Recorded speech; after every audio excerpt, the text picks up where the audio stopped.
And I just said last week that I don't wear dresses anymore, and here I am in a dress, which I have a story about. It's not that exciting of a story.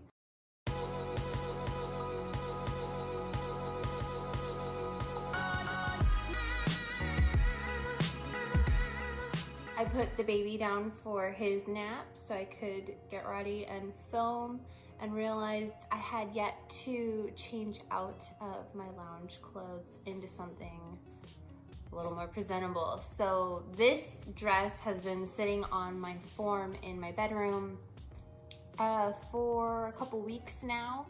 I showed this fabric not last episode, but a couple episodes back. I was making it to go visit my family for the holidays, and I never ended up finishing it, as a lot of my projects go. And it still has some adjustments to be made, which is why I haven't photographed it or, you know, put it on the blog or anything. So I want to make some adjustments to the bust line, and I thought it would be fun to leave the selvage out, because cotton and steel just has really cute selvages, right? So that'd be fun. And when all was said and done, and I had the skirt on the bodice, it just looks kind of funky and definitely looks like a mistake. So either I executed it wrong or it's just a bad idea. So this dress is gonna get pulled apart, and I'm gonna make a couple changes. Okay, that was really long-winded and more sewing related. If you are still with me, you can find me on Instagram at BABBLE. You can find my hand-dyed yarn account at Bestla Yarn Co. My makes that I post online are Stitchocalypse.com, and that's just more in-depth. What I have on Instagram is just kind of like a taste, and then I'll post my thoughts on the pattern and whatnot on my blog. Okay, and then you can shop my hand-dyed yarn at Etsy.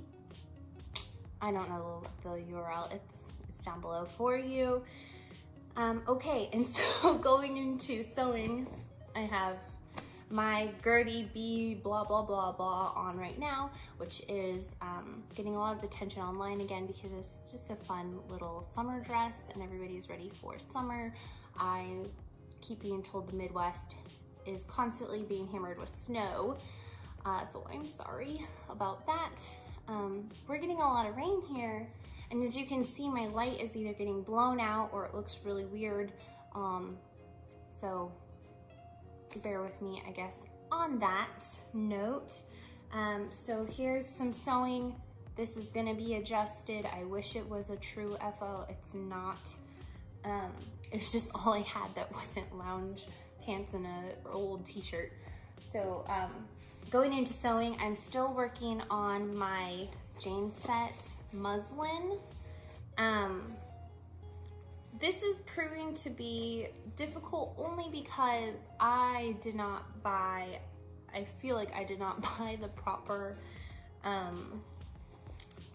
picot. So this top has a built-in bra, as you can see, which I definitely need. I have the Ridgeline boning in there, and then when you flip it around so that it's, you know, right sides out, it gives a really amazing shape. I'm impressed. I know that as as I wear it, my body heats up. The Ridgeline is going to, I mean, look at that. My boobs don't look like that. Just a little secret from me to you. Yeah, it's looking really nice. I was hoping to have gotten the zipper in to know if I was on the right track or not, so I could really try it on. However, I sewed the side of the bra. I sewed that in on the back, so as you can see, that's incorrect there. So this should be free from the back because this is gonna be the side back and center back. And as you can see, I gunked that up like big time. So by the time I was done sewing that part, I'm like, I need to set this down or I'm gonna have a panic attack. Yeah, so I didn't get any further because I'm getting really discouraged lately when I do a simple, stupid mistake like that. Before I used to just rip it out and keep going, and now with the limited time that I have for any crafting, I was just like, forget it. We'll come back to it later. And then on top of that, this, like I was showing before, this Pico elastic, it's getting a little blown out. It's a little lightweight for this denim. This denim is actually pretty heavy duty. It doesn't have the 25% stretch, but I wanted to just, you know, have a use for it anyway. So I think I do need to go back to Joann's, whenever the heck I can find time to do that, and go and see if they've got something better. I may need to go closer into like the Bay Area because the Bay Area Joann's are so much better. At least the one in Marin. The one in Marin is much better. They've got so much more stuff as far as apparel goes. So I'm wondering if they're gonna have something heavier duty because this one that I picked up in Vacaville is crap. So chain set is not making it very far. But I know once I get this worked out, I'll blow through my intended one. So, which I forgot to grab the fabric again to show you. Sorry guys. I'll have to wait again. So that's it for sewing. Right now I am sewing.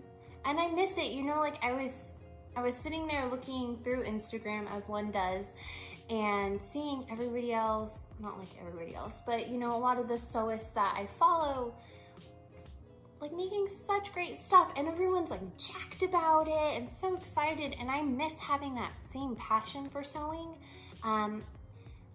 which makes me feel like I need to figure out like a different approach and maybe a different routine, because the spread out and work on it as I will routine doesn't work anymore with young baby, and sharing a space with my in-laws. I just can't, I have to respect other people's boundaries as well, so I can't just like spread out anymore the way that I used to, and I think that that is kind of affecting how I sew and my enthusiasm for it. So I need to just sit and brainstorm, you know, a different approach, whether it's just accepting that I'm cutting my pieces one day and then I sew through them the next day, or if I need to do some sort of like production line. Production sewing is how a lot of people approach it, and that feels a little more rewarding because you're getting more done in one sitting.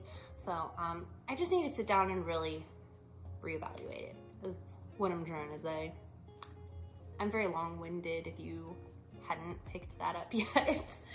Okay, moving on from sewing into knitting. I wanted to actually kind of share this, my little knitting journal I had kind of worked up. Oh, it's the fireplace, that scared me. So I had started it as a sewing journal, and you know, there's one project in there that I had gotten to, and then put it down because I started knitting like a crazy person. So I know a lot of people keep stuff like this, and I can't remember who I took the idea from basically, but I had been concerned about my projects, and I know Ravelry is kind of, you know, the point, like this is the point of Ravelry for the most part, or the original intended point. However, I'm old school. I like to have books and I like to write with my hands and things like that. So I just started putting out, and this will be kind of blown out, I think. A lot of light going on. Like, you can see how horrible I am at drawing. But the idea, obviously, was just to write down the yarn I used, where I got it from, when I completed it, and just a little, you know, funky, fun little sketch. So yeah, I just wanted to share that, and if anybody else has their preferred method of how they store their projects outside of Ravelry, I would love to hear. I'm always looking for a better way to do something. Yeah, so there was that. And then I guess we can start with finished objects. I know, it's really a half finished object. It's my Rosehip sock. I literally finished this like half an hour ago before I did my makeup to do this video. I started the ribbing last night and I was so gosh darn tired. I set it down. I finished it this morning, and this is my Rosehip sock. So, I want it to be not blown out. This is actually the best Rosehip I did. There are 100 billion mistakes throughout these socks. Okay, so I turned off my studio light and it's significantly darker, but it'll allow me to show you these socks up close without blowing anything out. Still not, like, somebody who's knit these socks before or who is a more experienced knitter than myself can probably see mistakes. Like this right here. This hole bugs me so much, but by that point, I had already ripped back this sock twice. And I thought, no, I'm gonna keep going, and that is just going to be how it is. Even the back, I had somehow gone down from my 35 stitches down to 32 stitches. So this kept getting messed up on this end of the pattern in the back, and I could not figure out why. And I didn't think to just count my stitches and fix that. So I'm halfway up the sock and I go, I need to count that. And so I fixed those. This is the back. I used the suggested Jenny's Magic Bind Off, or surprisingly stretchy bind off, for the cuff. And I'm not super into how that looks. I used a sewn bind off for my Rizzo collar, for everything on my Rizzo top, and I much more prefer that to this. I think it gives a cleaner finish, especially when you're working in rib. In my limited knowledge and experience, I think moving forward I will be doing a sewn bind off. Obviously I'll still need to do the magic surprisingly stretchy bind off for the matching one of these, but yeah, moving forward my next socks will be sewn bind off. So yeah, this sock is like giant. It fits. I have big feet, okay, but it is kind of big. So when I do weave in the ends and block it after I film, it might grow. I'm thinking it'll probably grow. So they'll just be slouchy, fun socks. We'll see how it goes, and I'll pop a picture on Instagram. And yeah, so one finished object. I'm gonna turn my studio lights back on. I'm really sorry, guys. Okay, I just need to let go of the lighting. It's so frustrating. Like, I have a vision in my head and I cannot figure out how to execute it. And the vision in my head is not this creepy Phantom of the Opera lighting. Anyways, I'm gonna keep moving on to my works in progress. Okay, so I was almost done with the first piece of my prima donna headband. Oh my god, guys, it's gonna be so cute. So I got the first half done, And I have begun the second, and I've not gotten very far, so it's not super impressive. The second half, and I should blow through this as soon as I sit down and just devote some time to it. And this is the Ada Silk Kidsetta Ada Fill, oh my gosh, yeah, in Old Rose. I've actually gotten pretty far on my Smock shawl, kind of unintentionally, because like I said last week, I have been watching a lot of foreign language films and shows during my knitting time at night, so this kind of became the thing to work on at night, and yeah, so I could knit and read basically what I was watching at the same time. So for reference again, the bottom, this first color A is Knox Yarn Co. Diana Sock in Cheering Charm, and fading into Hedgehog Fibers Budgie Skinny Singles, and I'm actually just using Budgie now. I don't know what I'm gonna be using after that. Oh, I think I'm gonna be using Hedgehog Sock in the Iris colorway that I got last summer at Rumpelstiltskin in Sacramento. So, but for now, I'm using this. This I got at Castaway Yarn Shop in Santa Rosa last summer. Yeah, I haven't really like bought yarn at a shop since like fall probably. It's been a while. So I'm just, like I said last episode, trying to use what I have in stash, and I think that next we have I have been working on it. This is my, let me model her for you. This is my Poisongrrls Beauty School sweater, and I'm using the Bleeding Heart chart that Amy so kindly worked up for anybody who buys the oh my gosh, the Beauty School top. You do get the chart. And this is as far as I've gotten on here. I was really hoping to be in the round by the time I filmed this episode, but two factors came into being. One was that I've literally started this heart. I ripped back on this like 4 times because there's one spot, and I don't know what is wrong with me, but there's always one spot where I kept screwing up, and it was the same one every gosh darn time. And it's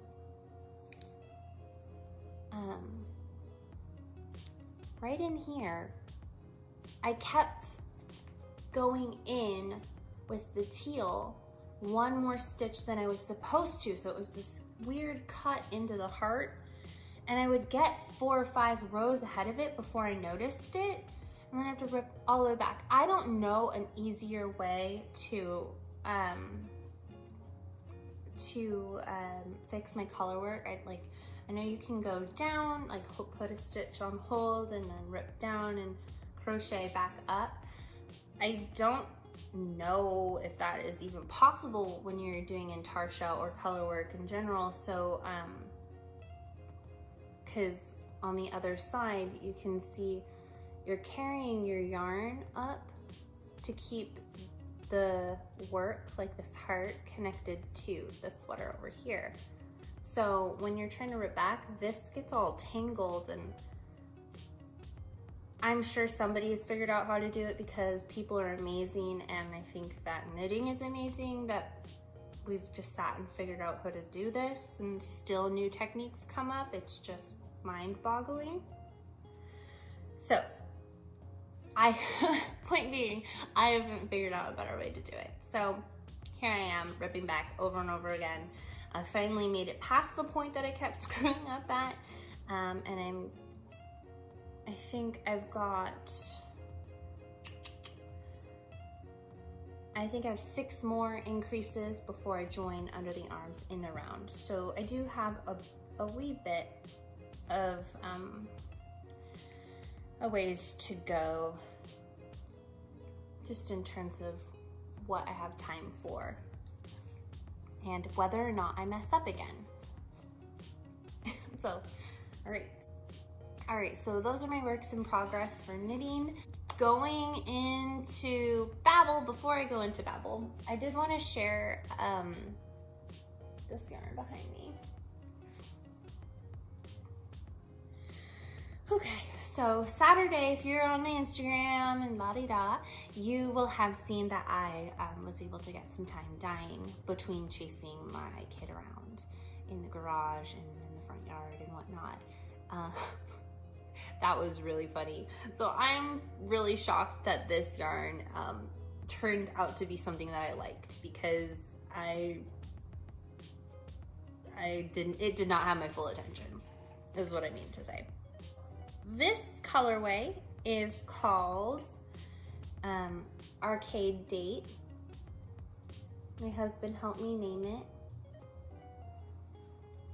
So it's super, super duper fun. It's got some like deep blues into like pale pastel-y blues. This pink is really pretty. It's kind of purpley,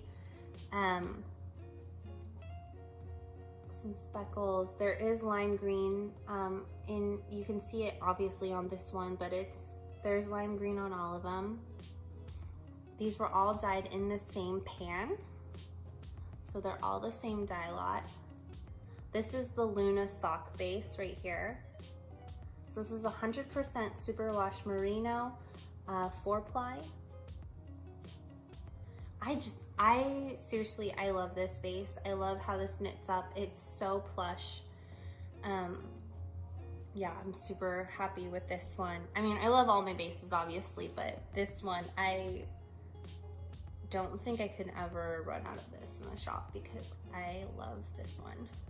And then here it is on the Valkyrie sock, which is my 80/20 BFL nylon blend. Speckly goodness here for you. And that is what, this base is what my sock here is made out of, my Rosehip socks.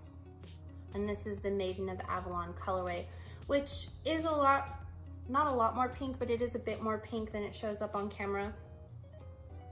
It's just a really great dusty, like tonal, dusty pink. And then here we have it on crescent fingering. And this is 100% superwash single ply. I just can't really, I cannot say how happy I am about how this turned out. Oh my gosh, check out the speckling on here. It's getting a little blown out, but just speckly goodness, so fun. So yeah, these are in the shop right now as we speak. Let me check my phone. No new orders on them right now, so these are what's left in the shop. If you are interested, today is Wednesday. This should be up on Friday. So hopefully if you are seeing this and you are interested, there should still be some left. And to avoid any, delays between filming and upload, you can follow me on Instagram. That's pretty much more accurate in terms of timing. Let's move on to BABBLE, because I've been, kind of busy, kind of doing some stuff with my life. So last week, was it already last week, or was it? No, it was Monday. So Monday I went over to my sister-in-law's house. She just had her first baby, a little girl, and with Odin being 15 months old, he gives me love, but it's just not the same as those newborn cuddles. So I went over there and got to hold her, and we had deli sandwiches. We love our Sammies. So we did that, and I just got to snuggle this tiny little babe. She's barely 7 pounds, so she feels like nothing. So in comparison, when Odin was born, he was 8'11". He was 8 pounds 11 ounces, big boy. So he was never that small even at birth. So she's just so sweet. So it was really nice to be able to sit down with her. Of course, when you've got one toddler, you're trying to make sure it doesn't get into everything. Like, he discovered the wine fridge, and then that was it. It was like, bringing out all the bottles. Please don't do that. So, when you're dealing with that, sometimes you forget, like, oh, I meant to tell you this or tell you that. And so we always end up texting later. But that was really fun. And it was fun for me to get out of the house. She probably needs to get out of the house more than I do, but yeah, I love holding babies. So let's see, what else? I have been going to the gym. So my husband was going before me, and then I decided, no, I do need to get out of the house. When your day begins and ends with your kid, it can be a little rough. And like any mom, I'm sure can agree with me. And if you don't have kids and you're on your own schedule all the time, it probably sounds kind of sucky to be at someone else's beck and call all the time. So instead of waking up when Odin wakes up, I get up now at 5:15, and I try to be at the gym by 5:45.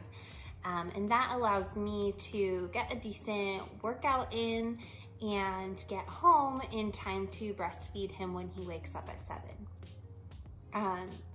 He's still breastfeeding. He's 15 months, still breastfeeding. And we just breastfeed in the morning when he wakes up, and it's kind of our like good morning and getting into the day, peaceful, getting into the day kind of moment. For him, now that I'm up, I've been up for 2 hours nearly at that point. It's not like that for me anymore. But the last couple of times that I had gone to the gym and I wasn't back in time to breastfeed him, he freaked out. I came home and he was just sobbing in our bedroom because I wasn't home. So I started to get up a couple minutes earlier to be home earlier. Anyways, rambling. So I've been going to the gym and hopefully tightening it up. Yep, I think that's it for me right now. Thank you so much for tuning in. This is probably gonna be a shorter episode, I think. I'm gonna cut out a lot of the rambling that I just did. So, yeah, it's a rainy day. I'm gonna go put my cozies back on because I'm literally watching it rain right now, and I'm no June Cleaver. So we're gonna put this back on the form, maybe rip her up. So maybe next time I film, she will be fixed. We'll see. Anyways, thank you so much for sitting and catching up with me, guys. I hope that you've had a wonderful week and you will continue to have a wonderful week. Happy sewing, happy knitting, happy crafting. And I'll see you next time, okay? Bye.